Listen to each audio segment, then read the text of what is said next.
आप सबको डॉक्टर रजनी रमन झा सा आचार्य संस्कृत विभाग राजकीय महारानी सुदर्शन कन्या महाविद्यालय बीकानेर का नमस्कार स्वीकार हो।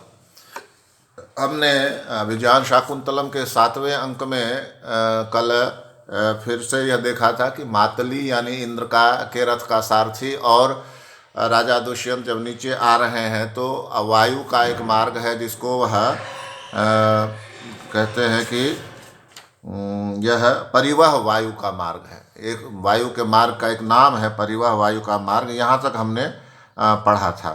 इसमें यह बताया था कि इस मार्ग को जो आकाश में स्थित गंगा को धारण करता है, आकाश गंगा कहते हैं ना, उसको धारण करता है, और जो किरणें बांटकर नक्षत्रों को घुमाता है, नक्षत्र घूमते रहते हैं। और यह मार्ग वामन अवतार में विष्णु के दूसरे कदम से, वामन अवतार में विष्णु ने 3 कदम चलकर पृथ्वी नापने की कोशिश की थी, तो को नापा था, तो उसमें जो दूसरा मार्ग है, दूसरा पांव जो रखा था वो वहीं रखा था, जिसको परिवह मार्ग कहते हैं। और कहते हैं कि यह उनके पांव के कारण से बड़ा पवित्र हो गया है। यहाँ तक हमने पढ़ा था। इसके बाद राजा कहता है कि मातले अतः खलु सबाह्य कर्णो ममांतरात्मा प्रसिद्धति। और अब कहता है कि मातली कि इसीलिए मेरा मन प्रसन्न है। और फिर चकवे को देख कर कहता है मेघ पदवीम अवतीर्णो स्वः, हम मेघ वाले स्थान में आ गए हैं। मातली कथम अवगम्यते, कैसे जानते हैं? तो कहते हैं कि अयम रविवरेभ्यश्चात्के निष्पतद्भिर हरिभिर चिरभासां तेषां चानुलिप्ते गतमुपरि घनानां वारिगर्भोधराणां पिशुनयति रथस्ते सीकर क्लिन्न नेमि है।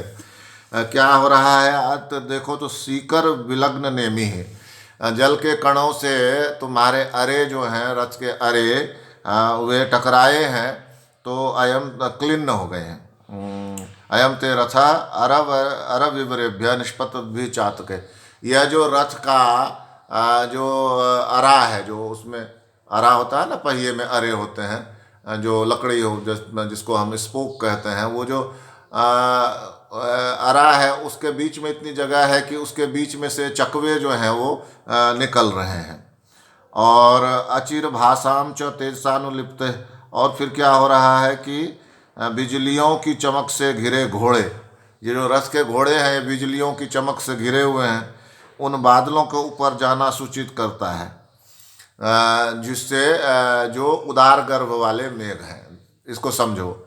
और जब राजा ने कहा कि हम लगता है मेघ वाले स्थान पर आ गए, तो मातली ने पूछा कैसे आप समझ रहे हैं? तो कहा कि देखो, पहली बात तो ये कि ये जो तो रथ के पहिए हैं ये जल कण से लग के भीग गए हैं, एक। दूसरा, अगर बादलों के ऊपर चलेंगे तो भीगेंगे नहीं। और दूसरा क्या कि ये जो रथ के अरे हैं, ये जो घूम रहे हैं, इनके बीच से चातक पक्षी निकल रहे हैं। चातक उड़ रहे हैं ना, तो उनको जगह मिल जाती है उधर, तो उसके बीच से निकल जाते हैं। और तीसरी बात कह रहे हैं कि ये जो घोड़े हैं, रथ के घोड़े, वो उसमें बिजली चमक से वे घोड़े भी चमक रहे हैं। तो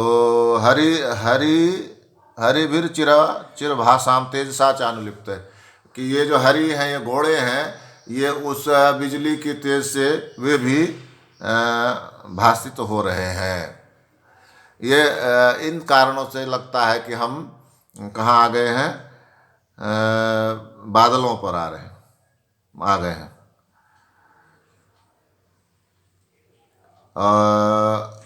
कहा, और बादल कैसे हैं? तो उदर वारी गर्भ, जिनका उदर पानी से भरा हुआ है, बादलों में पानी होता है, इसलिए हम वहाँ आ गए ऐसा लगता है। राजा अधोलोक वेगावतरणाद आश्चर्य दर्शन संलक्ष्यते मनुष्य लोक तथा ही। अब वो मातली का क्षणाद आयुष्मान स्वाधिकार भूमो वर्तिष्यते। थोड़े ही समय में आप अपने अधिकार वाली भूमि में पहुंच जाएंगे, यानी अपने राज्य में पहुंच जाएंगे। यह अर्थ हुआ इसका। तो राजा कहता अधोलोक वेगावतरणाद आश्चर्य दर्शन है, तेजी से उतरने से मनुष्य लोक ऐसा दिखता है, संलक्षित मनुष्य लोक का, कि आश्चर्य हो। क्यों? तथा ही क्यों ऐसा हो रहा है? तो शैलानाम अवरोहतीव शिखरादुन्मज्जतां मेदिनौ पर्णस्वन्तरलीनतां विजहति स्कंधो दयात् पादपाः संतानस्तनुभा भावन भावनष्टल सलिला व्यक्तिं भजन्त्यापगाः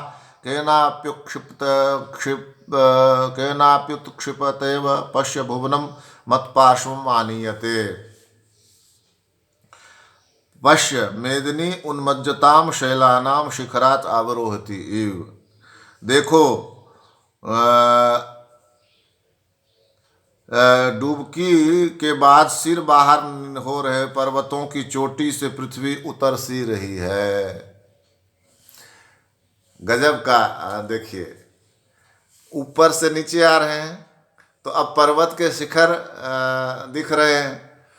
तो पर्वत के शिखर दिख रहे हैं तो जैसे पृथ्वी ने उन पर्वत शिखरों को डुबा दिया हो, और अब वो पर्वत शिखर बाहर निकल रहे हैं और पृथ्वी जो है जल के रूप में जो नीचे जा रही है, जल के समान नीचे जा रही है, पर्वत की चोटियां निकल रही हैं।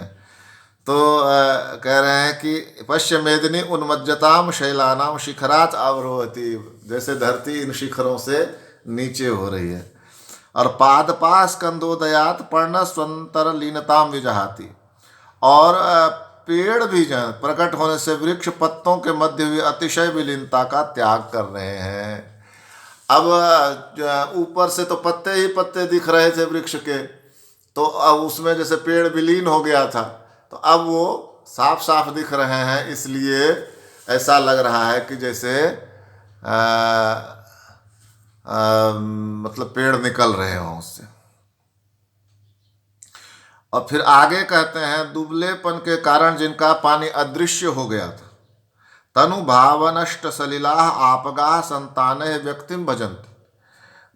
तनु भाव, दुबलेपन के कारण जिनका पानी अदृश्य हो गया था, पानी ऊपर से नहीं दिखता था, वे नदियां विस्तार के कारण प्रकट हो गई हैं। दूर से वे नदियां दिखाई नहीं दे रही थी, तो दुबली लग रही थी, तो वो उनका पानी भी नहीं दिखाई देता था। लेकिन अब जब धीरे धीरे नीचे आ रहे हैं तो उन नदियों का विस्तार दिखाई देने लगा है।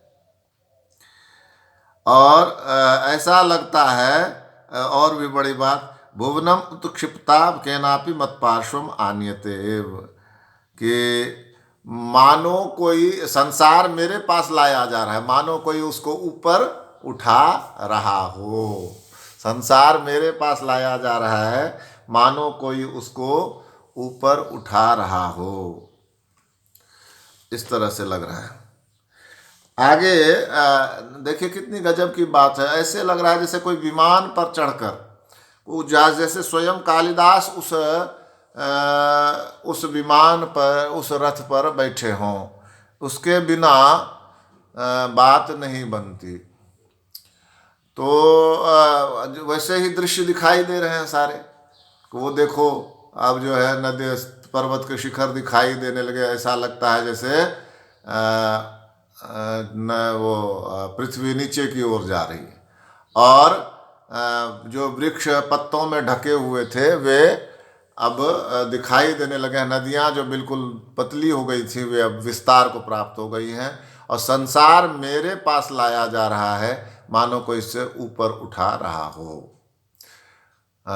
तो यह तो कोई नीचे धरती पर रहकर क्या कोई इस तरह का वर्णन कर सकता है? उसकी कल्पना इस तरह की बात बता सकती है? तो इसलिए जो कहा जाता है कि कवि जो है वह केवल कल्पना की बात करता है, ऐसी बात नहीं है। कवि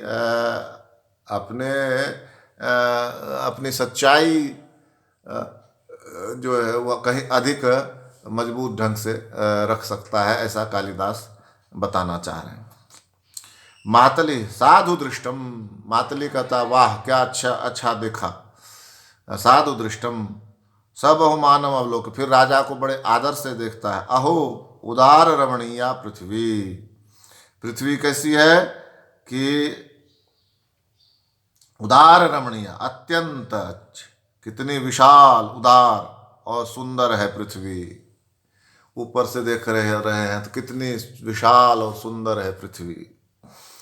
राजा मातले कतमोयम पूर्वापर समुद्रावगाढ़ कनक रसनश्यंद सांध्य इव मेघ परिघ सानुमाना लोक्यते।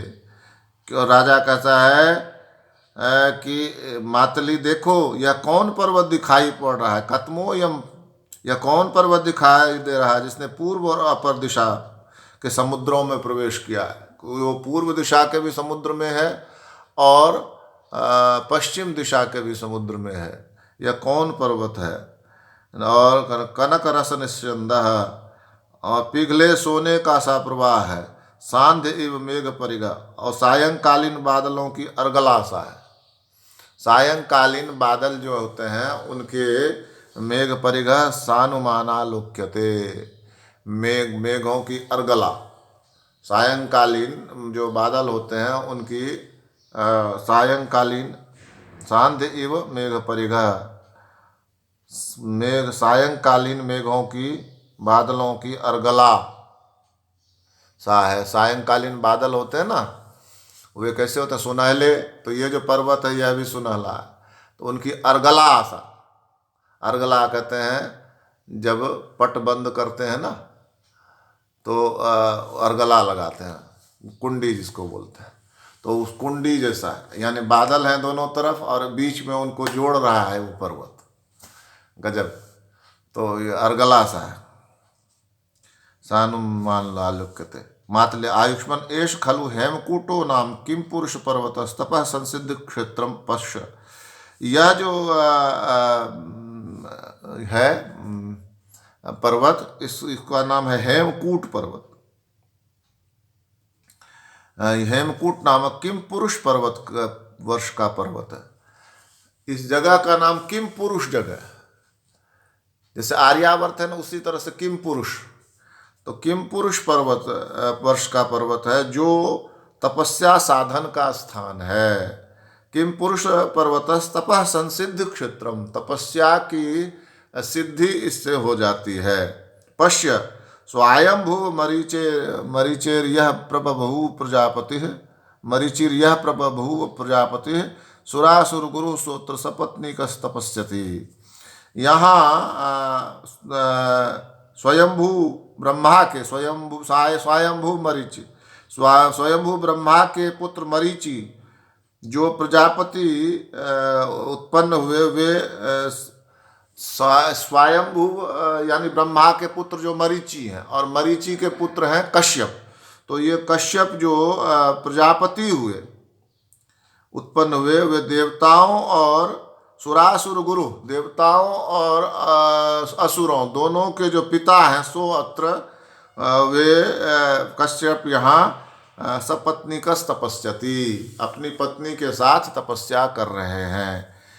क्या बात कही? स्वयंभू मरीचेर, स्वयंभू कहते हैं ब्रह्मा को, तो स्वयंभू कौन हुआ? ब्रह्मा का पुत्र।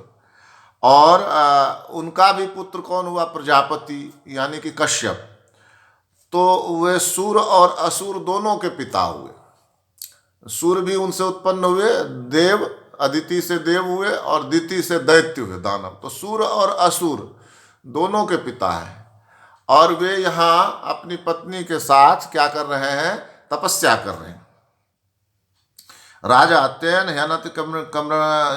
ह्यनति क्रमणीयानि श्रेयांसी। तो यह कल्याण जो है वह अनुल्लंघनीय है, यानी कि इस ऋषि के दर्शन करके ही चलना चाहिए, उससे हमारा कल्याण होगा। और तो यह कल्याण जो अनुल्लंघनीय है, इसका उल्लंघन नहीं किया जा सकता। तो प्रदक्षिणीकृत भगवंतम गंतुम इच्छामि, भगवान कश्यप की प्रदक्षिणा करके, उनके चारों तरफ घूमकर जो परिक्रमा करते हैं, प्रदक्षिणा करके मैं जाना चाहता हूँ। तो मातली कहता प्रथमः कल्पः, मातली कहता है कि प्रस्ताव प्रथमा उत्तम है, प्रथमः कल्पः, प्रस्ताव जो ये आपने दिया है ये बड़ा उत्तम है। नाट्य नावतीर्णो, और नाटक पूर्वक उस रथ को नीचे उतारता है।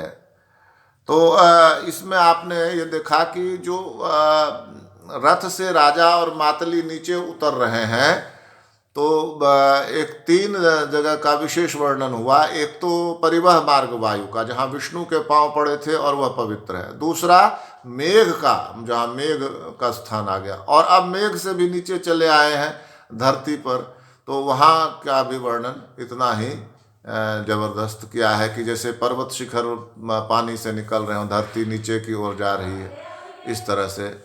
तो बड़ा ही सुंदर वर्णन कालिदास ने किया। शेष हम आगे देखेंगे। धन्यवाद।